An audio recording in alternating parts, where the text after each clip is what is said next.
Louisa Anne Beresford, Marchioness of Waterford, was a Pre-Raphaelite watercolourist and philanthropist. Born in Paris, she was the wife of Henry Beresford, 3rd Marquess of Waterford, younger sister of Charlotte, Countess Canning, daughter of Charles Stuart, 1st Baron Stuart de Rothesay, and the former Lady Elizabeth Margaret Yorke. The family home was at Highcliffe Castle, and had been in Stuart possession since about 1770, when Louisa's great-grandfather, John Stuart, 3rd Earl of Bute, while out botanising, discovered the clifftop viewsite overlooking Christchurch Bay, and commissioned the architect Robert Adam to design Highcliffe, a sumptuous Georgian mansion, with grounds laid out by Capability Brown. His fourth son, Lieutenant General Sir Charles Stuart, inherited Highcliffe, but landslips virtually destroyed the house, and he sold the greater part of the estate. Years later, Louisa's father, who had had a long and distinguished career, been honoured with a knighthood, and raised to the peerage by George IV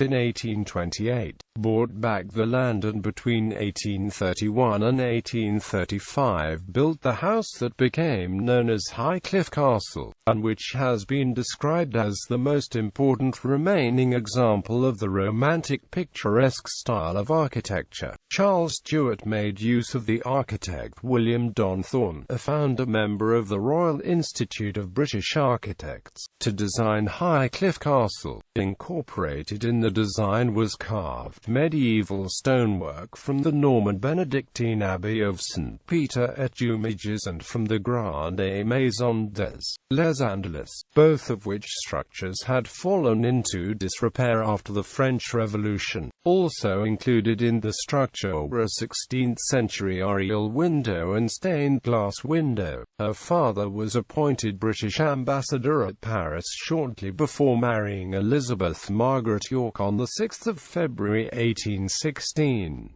Louisa's childhood in Paris was marked by the early tuition she received in the arts, in keeping with being a great-granddaughter of the writer Lady Mary Wortley Montagu. Art, religion and philanthropy would feature prominently in her life. Despite being an accomplished amateur artist, her paintings did not appear in galleries until the 1870s, showing great concern for the welfare of her tenants on her Northumberland property. She redesigned the village of Ford, designed and built a school, and founded a temperance society. Over a period of 22 years between 1860 and 1882, she decorated the school hall with life-sized watercolors on paper, which had been applied to canvas and mounted on the interior walls and gables. The images portrayed biblical scenes, and used the village residents as models. The village school was in use until 1957, but is now known as the Waterford Gallery, a Lady Waterford Hall.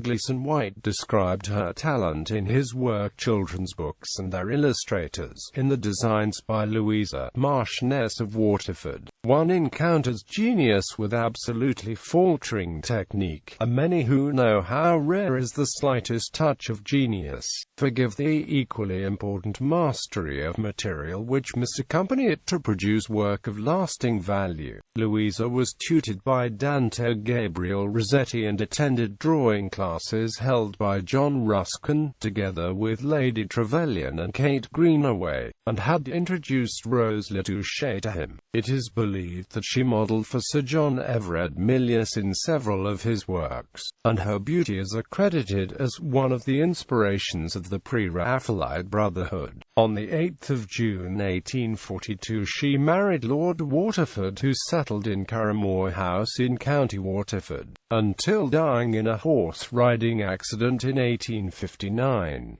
The marriage produced no children. The erosion losses at Highcliffe were considerable and had been reckoned at about a yard a year. The coast path was in constant need of maintenance, due to cliff falls. Louisa wrote in her Recollections to the age of 12 that part of the problem was landsliding in the clays, and to combat this she introduced Anne extensive drainage system in the cliffs to keep the clays dry. In about 1880 the problems of erosion of Highcliffe prompted her to seek an engineering solution. A prime cause was the river outflow from Christchurch harbour, which because of its proximity to the cliffs, greatly increased the erosion. She arranged for the placing of limestone and granite porphyry blocks near the castle, with the idea of deflecting the course of the run rather than directly opposing it. This groin eventually disappeared, and by 1931 only a few of the blocks were still visible at low tide. In his 1893 work, the Victorian biographer Augustus Hare wrote the story of two noble lives, being memorials of Charlotte, Countess Canning, and Louisa, Marchioness of Waterford, of the life of the younger sister, Louisa, Lady Waterford. The want of material makes it impossible to give the detailed account which might be looked for. She left scarcely any journals, and all her correspondence with her husband and most of that with her mother and sister has been destroyed. From scattered letters which remain, and from the recollection of those who loved her best, it has been only possible to construct a fragmentary memorial. Those who were much in the sunshine of her gracious presence need no reminder of what she was. Her noble simplicity of character, her playful humor, her warm interest, her gentle sympathy, her utter forgetfulness of self, her enthusiasm for all things good and beautiful must be ever present with them. But it has been thought that there are many outside the quiet circle in which she lived, who may care to know the little that can be told of one who might be described by Longfellow's lines. Homeward serenely she walked with God's benediction upon her. When she had passed it seemed like the ceasing of exquisite music.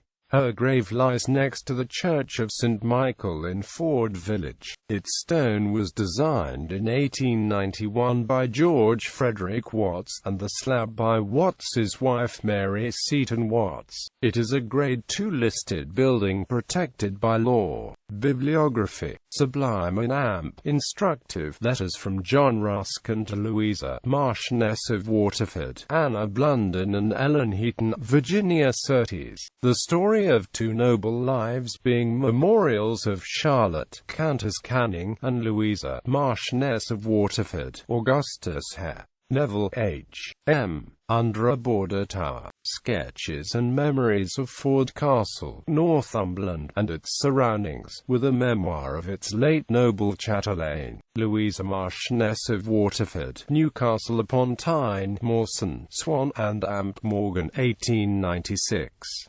The Stuarts of Highcliffe, Robert Franklin.